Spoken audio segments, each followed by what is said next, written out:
This is the 007 Debriefings. I'm Intelligence Officer Wiz. And I'm Weapons Specialist Zero. Zero, how you doing, man? A little exhausted, but it's the end of this run, so it'll be interesting to see where we all fall on what we thought was the best of the best, and so on and so forth. Oh, God, man. It is interesting after doing all of this, how everything has felt into place in this. Why don't we just get started? So, we are here usually to discuss the cinematic adventures of one James Bond, but this week is the final assessment. We go through all 25 of the Bond films, and we rank them from their elements of what is the best, and maybe some what is the worst.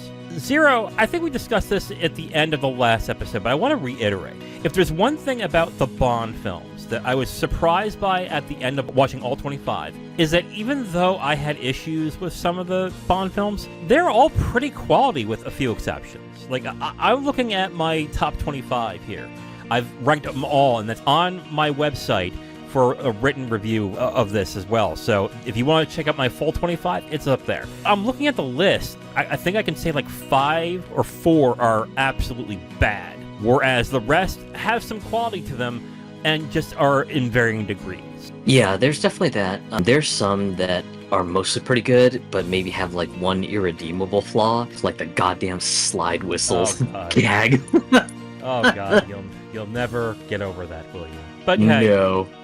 That's fine. We all have those picadillos that we're kind of like about, so I'm with you there. But yeah, like, some of them have some fatal flaws, but overall, this is a really good film series, and I'm kind of understanding now why this has stood the test of time for so long, because a lot of it is good, and the exception is that it's bad. At the end of this, I'm kind of surprised where my rankings are, and that a lot of it is quality to me. Alright guys, so this is where we'd have the mission debriefings, but for today, we're just going to talk about what we think is the best with all of Bond and its certain elements. Now, when we had our mission objectives, we broke it down to certain categories. We're going to do that as well in this, and we're going to start with what we usually end with on each one, which is the theme song. Now, the theme song isn't really that important in the grand scheme of things, but it is such a distinct trademark of Bond that there is a really good or interesting or dynamic theme song for each movie. Before we tell our top 3, I want to point something out, Zero. We are not going to choose the original Dr. No theme song from Dr. No, because that is ubiquitous from all the Bond films. So I think, honestly, if we counted that, that's instantly number 1. Zero, tell me your top 3 Bond theme songs. Top 3, Live and Let Die, You Know My Name, and Skyfall. That's an interesting list. That's a good list. Live and Let Die is in my top 5, but the other 2 that you also are in my top 5. Here are my top 3. Number 3 is Skyfall. Number 2 is You Know My Name. And number 1 is Diamonds Are Forever. I think we talked about this in the episode, how much I love that song. After watching Casino Royale, I was kind of like, it's going to be that song, because that song is really good. It's still a song I listen to. But deep down, if there is a song that I think is identifiable to Bond, I think it's Diamonds Are Forever, and I think that is an excellent song. So I guess a question that I would really have here, there's a number of them that we don't have that are considered classics. Where would you think that something like Goldfinger or, I guess, GoldenEye would rank as well? Because GoldenEye is another one where I think a lot of people identify with Bond films with that theme song. GoldenEye is, I think, my 5th place choice. Goldfinger is easily in the top 10. It is interesting how Shirley Bassey did a lot of these theme songs, and even though, like, not all of them are great, I mean, I have Moonraker in the bottom, along with a lot of things. Moonraker, Goldfinger, and then Diamonds Are Forever, I think, are excellent. And then Goldfinger, I think, is my number 6 in my list. Now that we've gotten to that, let's get into the more cinematic elements of the Bond films. So we're going to start with the Bond girl. Zero, what is your favorite Bond girl? Top 3. In 3rd, Pussy Galore. 2nd, Wei Lin. And then 1st, Vespa Lind. Wei Lin is number 2. Interesting. When we discussed Wei Lin in the episode, we also talked about how she was incredibly underutilized. Why would you have Wei Lin in there? Action and choreography-wise, she's fantastic. Oh, yes, absolutely. And she's one of the rare exceptions of a Bond girl who can actually hold her own. It's just unfortunate that she's so underutilized. I really couldn't put her anywhere in the top 10. She's 14 for me.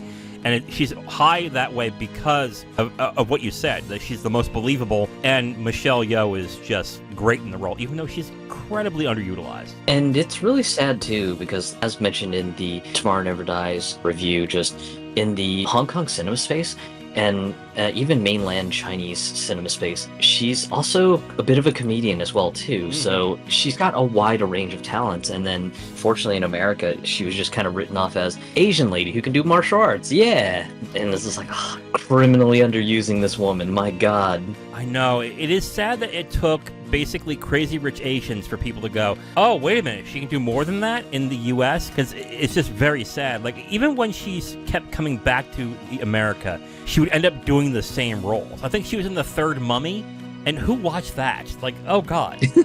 So here are my top three. Number 3 is Tatiana Romanova from Russia with Love.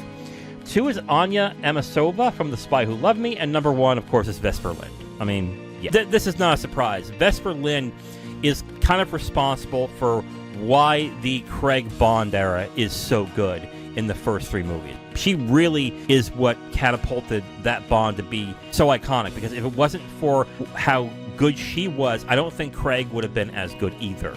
I 100% agree with Vesper Lynd on that one. I have Pussy Galore in 4.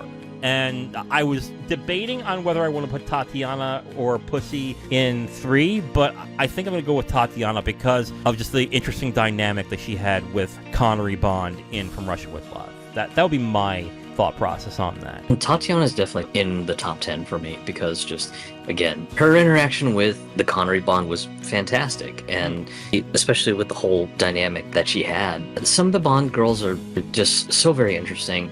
I think Solitaire is kind of interesting in the case that, at least for me, I didn't realize that the actress who played her was also Dr. Quinn. I was just like, holy shit. She was gorgeous in that movie, too. She's number 5 for me in this. I'm going to tell you who's number 9 that might surprise you, and I have Jinx Johnson from Die Another Day. And interesting. I do, but, like, Halle Berry is very good in that role. She's having fun. And she, I think, is one of the more entertaining parts of that movie. But that seems to be kind of the Bond problem in most of these instances. Like, I have Teresa DiVincenzo, number 7 from On Her Majesty's Secret Service. Natalia from GoldenEye is number 10. Usually when the Bond girls are good, with a few exceptions, the movie's bad. Because then something is wrong with Bond or the villain. Yeah. But with the exception, of course, Casino Royale. But number 2 is Anya, Agent XXX from The Spy Who Loved Me. The only reason why I recommended that movie was because Anya was so good, and Barbara Bach was really good in that role. I love that character. She was instantly the most entertaining thing about that movie. But that's a weak Bond, even though I ended up enjoying it. But like the villain and Bond in that movie is kind of weak. I will say this, my bottom 3 won't surprise you. Dr. Christmas Jones is number 21. 22 is Holly Goodhead, and the last one, the worst one, is Stacey Sutton from A View to a Kill. Like, those 3 are, like, bottom barrel, the worst. Although I will say, I don't think the reason why Dr. Christmas Jones is bad is because of Denise Richards. I just think she was given a shit role, and that was about it on that. Are they kind of in your bottom 2? Oh, yes, most certainly. Oh, yeah. Okay, so let's get into villain. I think villain is going to surprise you a little bit, Zero, but give me your top 3 villains. In 3rd, Francisco Scaramanga, mostly because Christopher Lee was excellent as him. 2nd, Raul Silva, and 1st, Lashif. Okay, interesting. So basically, Casino Royale's villain, I think, because of how Casino Royale is so good, you chose Lashif as the number 1 villain. Am I right or wrong? Yeah, Lashif was just kind of like, sort of like the mega villain planner, and it just kind of fit in with the movie so well. So we're going to have some similarities here. I agree number 3 is Scaramanga. I agree that Christopher Lee was really good in the role. Number 2, Raul Silva from Skyfall. Absolutely agree. I think you're going to be surprised by number 1. My number 1 is Fran Sanchez from License to Kill. And that's not a bad choice. It's not a bad choice. To me, I would expect that to be a top 5 villain. But number 1, Fran Sanchez, is really because he makes Bond into something incredibly different than what you ever see. And then on top of that, he is so believably scummy and believably evil. He's not like over the top, but like you can absolutely believe that someone like this exists. And he is as cold and calculated as he turns out to be. And he elevates Timothy Dalton as well in his role as Bond in that movie. So number 1 for me is Franz Sanchez. Lashif is number 5 for me. What do you think about Goldfinger? Goldfinger is easily in one of my top 10. Okay. I think in the grand scheme of things, Goldfinger's 5th. For me, another exceptional villain that I think, if written a little better, could have been so good was Elektra King in The World Is Not Enough. If the dynamic was written a little better, I think she would have been excellent. Yeah, she is my favorite villain of the Bond films with Brosnan. She's number 7 for me. But this is also another issue that we have with the villains as well, is that the lower that they are, it usually means the film is not great. My bottom 3 is Renard from The World Is Not Enough, Gustav Graves, and the very last villain, the worst one is, of course, Max Zorn from A View to a Kill. And what's funny about the bottom 3, 2 of the actors who are in it, which is Robert Carlyle and Christopher Walken, great actors. Absolutely great actors. And they just got shit roles. We need to point out Blofeld. There is 4 iterations of Blofeld. What is your favorite version of Blofeld, and where would he rank to you? From which movie, and where would he be? The Spectre depiction of him is probably the better one, mostly because he gets out of the cartoonish supervillain shenanigans that a lot of the older depictions kind of like put him in. I mean, in the older movie depictions, he's depicted like in sort of like a communist style suit. He's got like this white long-haired cat that he's kind of petting while he's sitting in his chair, just listening to henchmen do stuff. It's so cartoonishly super villain-like that I'm just like, God, we're really going for that, are we? I guess so. So that's funny because I have the Spectre version of Blofeld at the bottom. I think he's the worst one, and I think it's mainly because of basically underutilizing Christoph Waltz, and on top of that, the terrible twist that they put into this, I thought was one of the things that really ruined that character. My favorite version of Blofeld is from On Her Majesty's Secret Service, and that's number 9 for me. And I think it's the best version of Blofeld, but he's number 9 for me. I have Elektra King at 7. I think the only other person I want to point out is Red Grant. He's number 6 for me. He's interesting because he's not the main villain, but I thought he was the most interesting villain from Russia with Love, so I want to point that out. We are a good amount of way through our lists here. We're going by them pretty fast. So let's get to spy action. This is also the spy techniques and the action melded together. Zero, your top 3, please.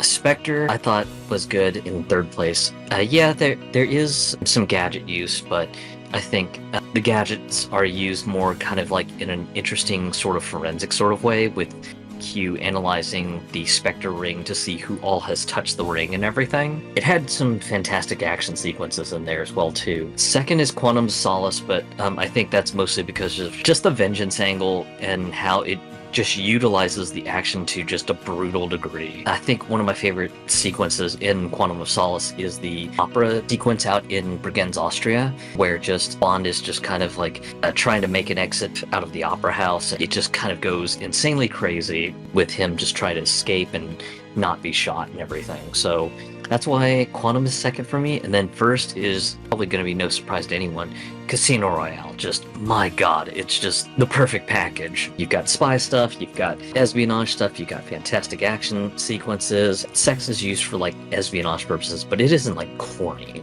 in my opinion. That's where I sit on my preferences. Okay, cool. I have number 3 as License to Kill. I have number 2 as Casino Royale, and number 1 is Skyfall for me. And Skyfall, I think, is number 1 to me because of the interesting dynamic they have in there of M and MI6 being attacked from within and it being infiltrated, and what Raul Silva does throughout the entire film as well, and how he outsmarts everyone to a certain extent throughout the film as well. And I think that interesting dynamic, along with what Bond has to do in that film, makes the action and the spy elements really good in that end. We discussed throughout our time with this that it just seemed like the action kept getting better and better incrementally as the time went on. But I gotta be honest with you, as true as I felt around that time, if I look at my list, it doesn't really reflect that. I mean, I have Dr. No as number 12 in my list, and I think because of the spy element, it's a lot better. GoldenEye is number 4 for me. I think the action in GoldenEye is really good, even though I think some people might scoff at that.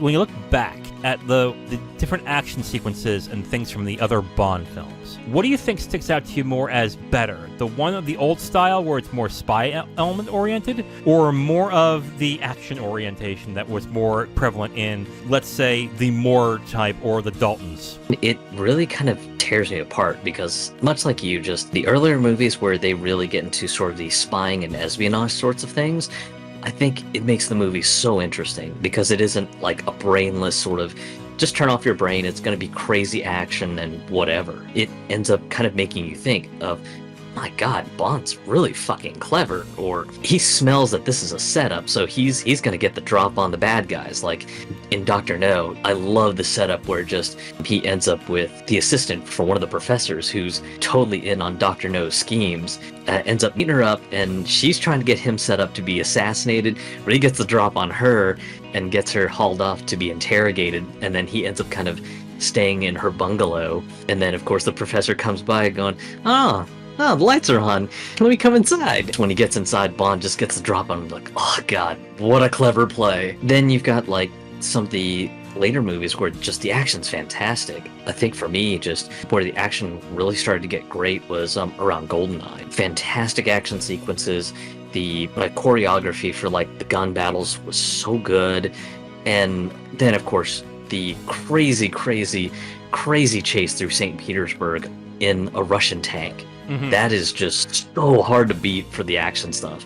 And then you get to the Craig saga, and it's just like, oh, did you think the action was great? No, we're turning it up a notch. It's like, oh, God. Yeah. But at the same time, just some of the spying stuff kind of got thrown out to the breeze during the Pierce Brosnan era, especially when they really started just to load them up on gadgets. It would be like, yeah, this gadget's an I win button. Just press this thing and you win. It's great. It's just like, damn it. Bond is supposed to be scrappy. He's not supposed to, just be over-reliant on his fucking gadgets. God damn it, guys. Yeah, I agree. And that's the action in the Brosnan era, I think, was very good. But then you're absolutely right. The spy elements, the things that make him more interesting and much more intelligent, kind of just went to the wayside. And then just for gadgetry and everything. I absolutely agree on that. What would you say is the best action in any of the Brosnan eras? As far as the Brosnan era, I want to say probably I am so torn between Tomorrow Never Dies with some of the action sequences with Michelle Yeoh, and I think really just GoldenEye is the other one that I'm just kind of torn between, just because the choreography for a lot of the fight scenes was just really good, and in some cases you could just feel how frenetic the fights were becoming and everything. I have it as GoldenEye, but I kind of agree with you. I think the one that I have the least is Die Another Day, because I just think the way they shot those action sequences and how ridiculous they were just like, ugh, all right. I've had enough of this. So, all right, so before we get into the two main things, let us ask some questions about the future of Bond as well. And I'm going to start with this first question. Zero, will Bond movies be more like the Craig films moving forward, or will they be more like the previous Bond films? That's an interesting question, mostly because, in my opinion, I think Daniel Craig will be a hard Bond to top, especially because of just the physicality of some of the stunts. I think one of my favorite stunt sequences was the first fight scene in A Quantum of Solace, where they just fall through the glass roof and they're just fighting on the scaffolding and everything.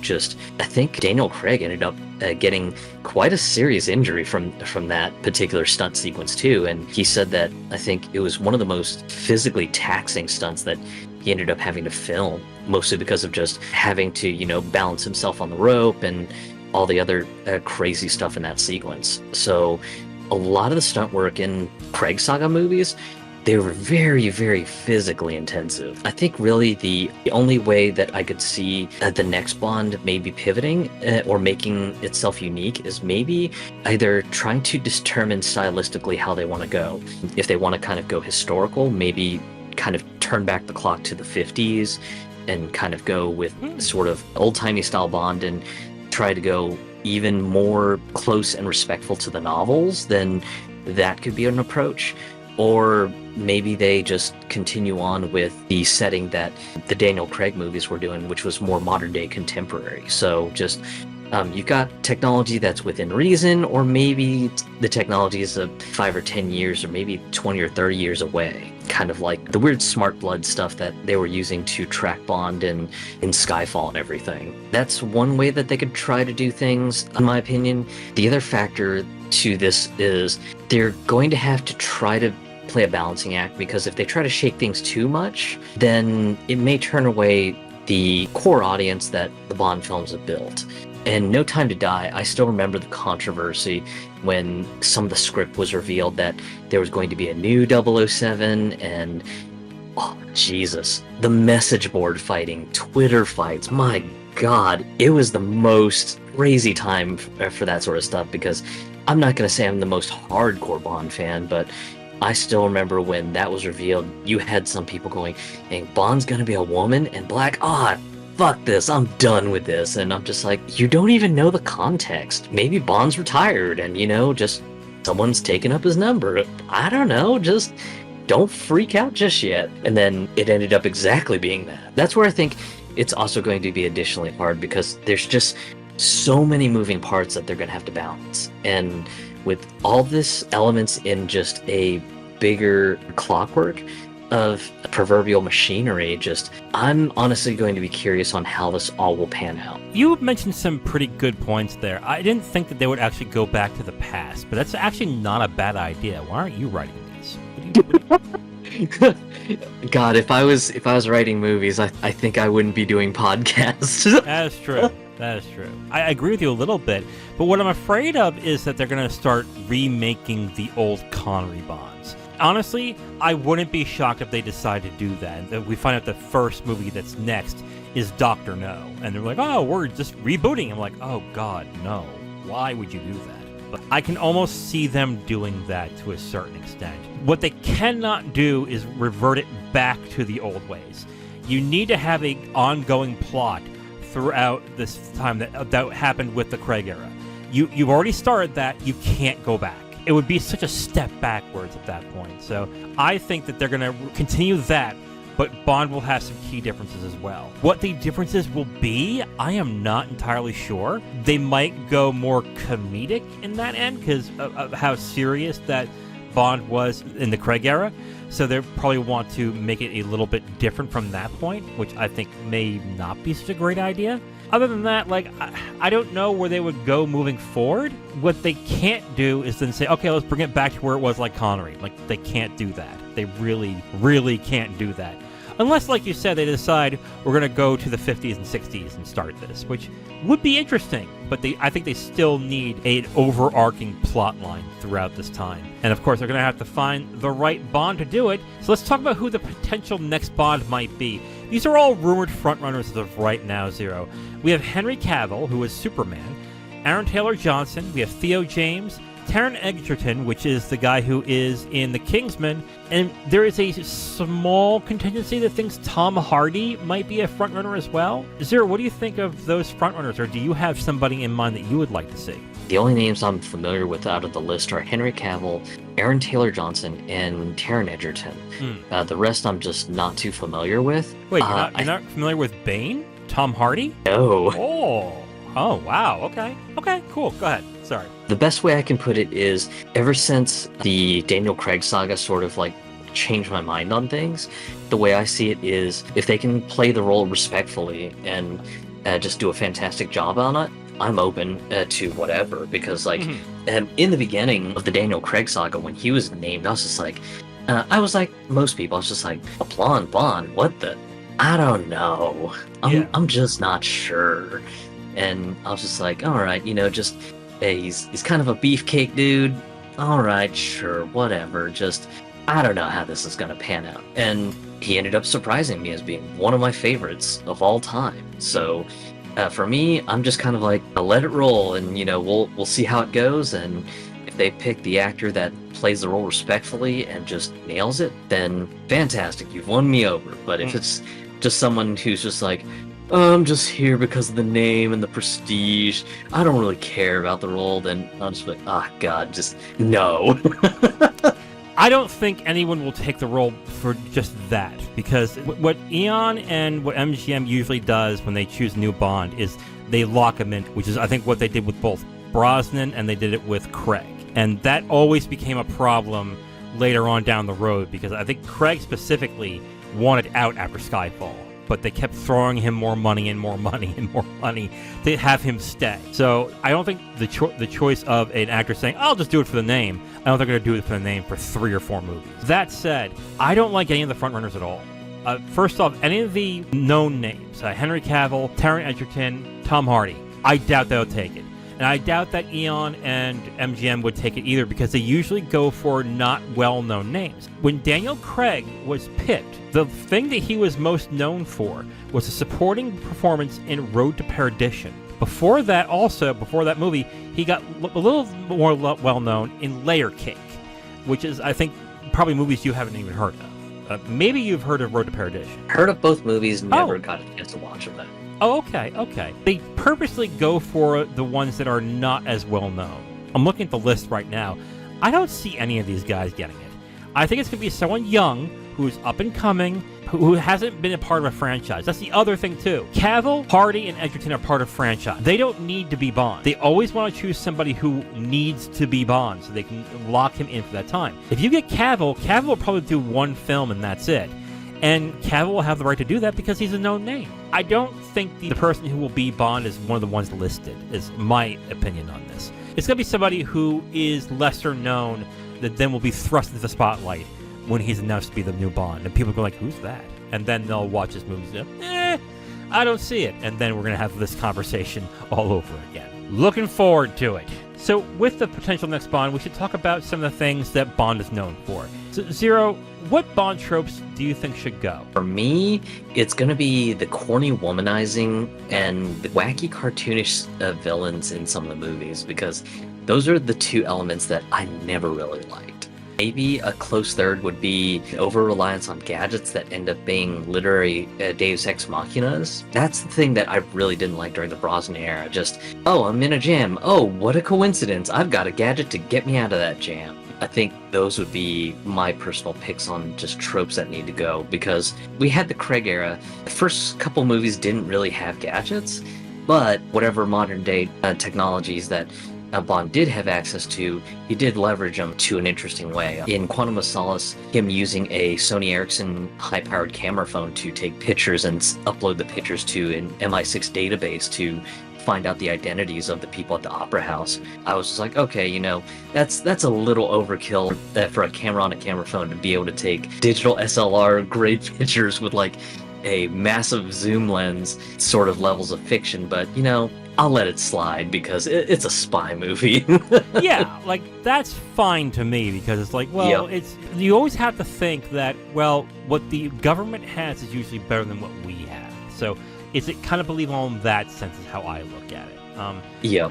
I think that womanizing kind of took a back seat in the Craig era, didn't it? In my opinion, it did. I'm actually thankful for it because, oh God, the Brosnan era was so bad with it. Yeah. I agree with most of what you're saying here. The womanizing, which I think has been curbed, and then the cartoonish supervillains, which that also is curbed, but then they kind of rely on it when they have a weak villain in the Craig era, so I get that. I think the other thing I want to see go away is an incompetent M. We dealt with incompetent M's in both the Craig and Brosnan eras, both with Judi Dench as M, and then again with Ralph Fiennes as M as well. I wouldn't mind if we don't see M at all, and then have Moneypenny be out in the field giving messages from M, and M is just like a person that you never see. I wouldn't mind that so much, but they're going to choose somebody as M. I already know that.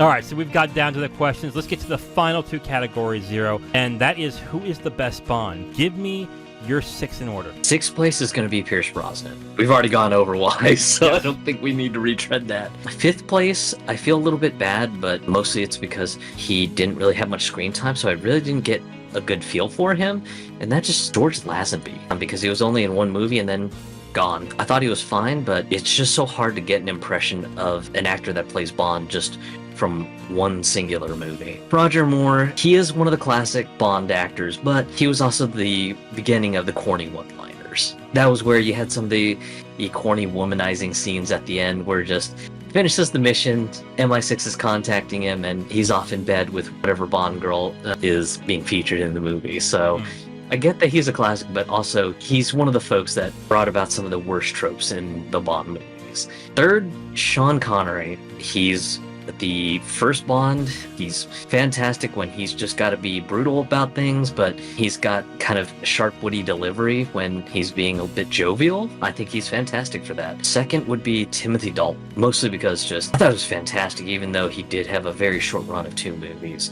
First movie he's in, he's just brutally effective Bond, but ends up kind of having a little bit of a soft side when it comes down to things, and then in the second movie, it's more driven by revenge, so you see an interesting and emotional side to Bond that usually isn't something you see in some of the Bond movies. And then this is probably no surprise to anyone listening to this, but Craig is just first place.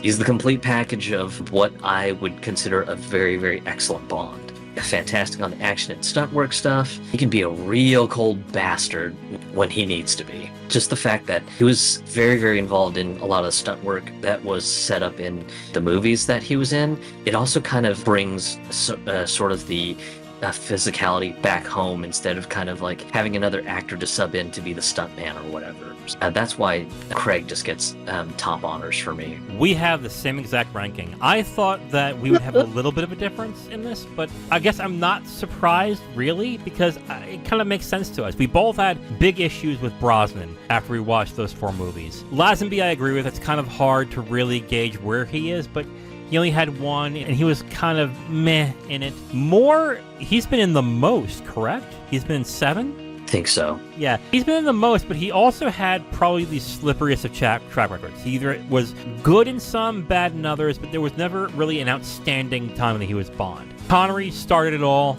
and he did have some very good Bond moments in his time. Dalton, if it wasn't for the fact he only did 2, I think he probably would have been number 1 in this, but he did a fantastic job in the 2 that he did. I agree with you. And then Craig just broke it open with an entirely new way to look at Bond, and I think that's correct on your end. That's very deserved on that one. I kind of agree with you on the previous question about who will take over after Craig. I feel bad for that person, because they've got some big shoes to step into. Yeah, they do. And I almost feel like what they're going to do is they're not even going to attempt to outdo Craig.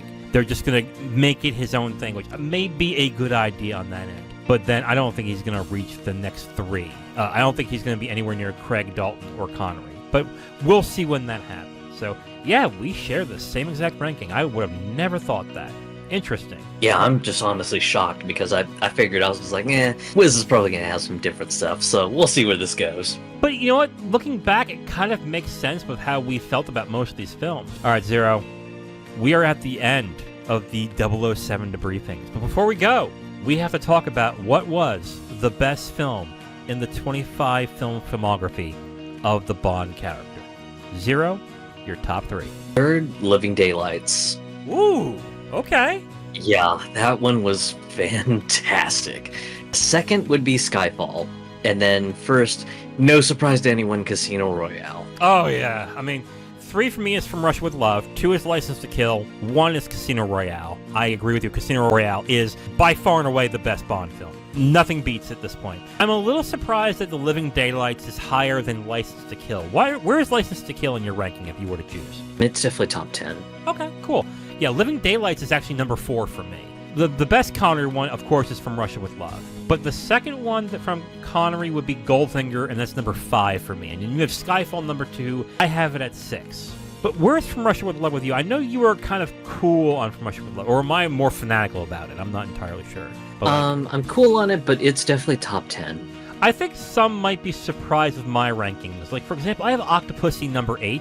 That might be surprising to some because I have The Spy Who Loved Me at number 11. But, like, the only reason why I liked The Spy Who Loved Me was because of Barbara Bach. Whereas Octopussy, I think, was a much more well-rounded and entertaining film. In my top 10, I don't have any Brosnan era. Brosnan only comes up at number 14 with Goldeneye. and then that's it.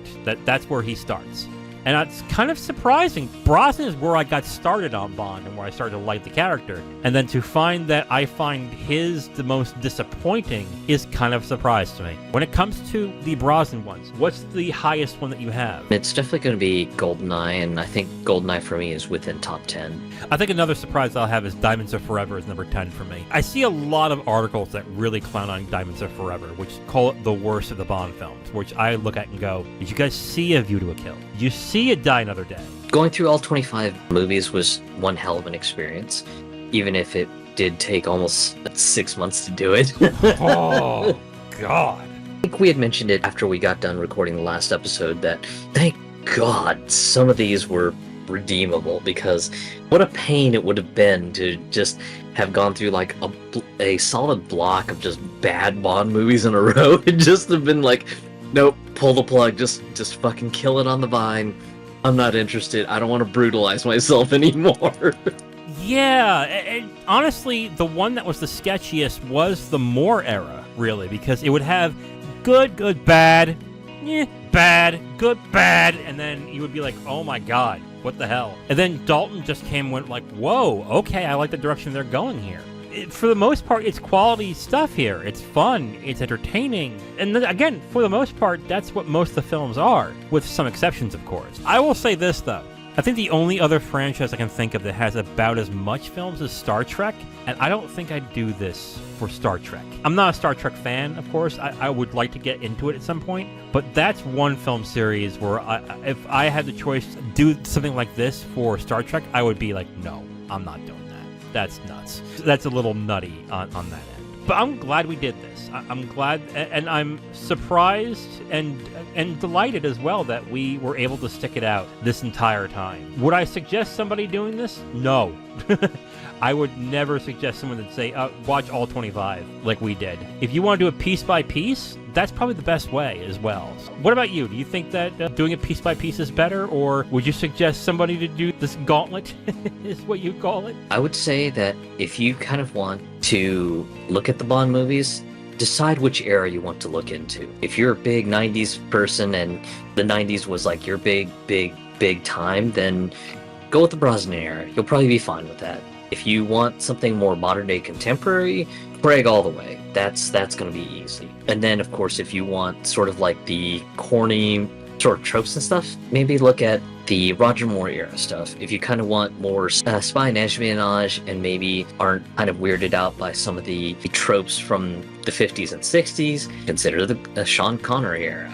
So that would be how I would put it to anyone who might be curious to kind of go through the various cycles of Bond. Just choose which era you want to go with and just take it in by blocks. But I would not recommend anyone to do this unless you're just a masochist. Yeah, I'm a movie nut, so this wasn't so bad for me, but I could imagine you one day being like, oh God, I gotta do it again. It's like, oh crap. But like, I agree with you. Like, if you want to start watching Bond, just choose a block. Just choose either any of the 6 and go from there. I suspect a lot of people who listen to this will probably start with Brosnan, or maybe even Craig. And if you find yourself really liking it, then go back. These do not need to be in order. It's up to you in that end. But if you like yours a little more comedic, you don't have to watch all of them. You don't have to start from the beginning.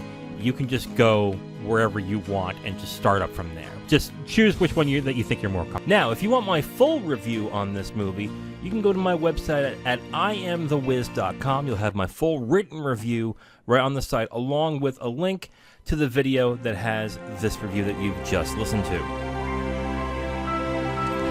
Thank you for listening to this review. If you want to know what we're reviewing in the next couple of days, you can look on the screen right now to see what's coming up next. If you liked what you heard, go ahead and leave a like on this video. If you want to discuss your opinion on the film or the review itself, please leave a comment. And if you want to hear more, subscribe to the channel. Thank you again for listening. I will talk to you next time.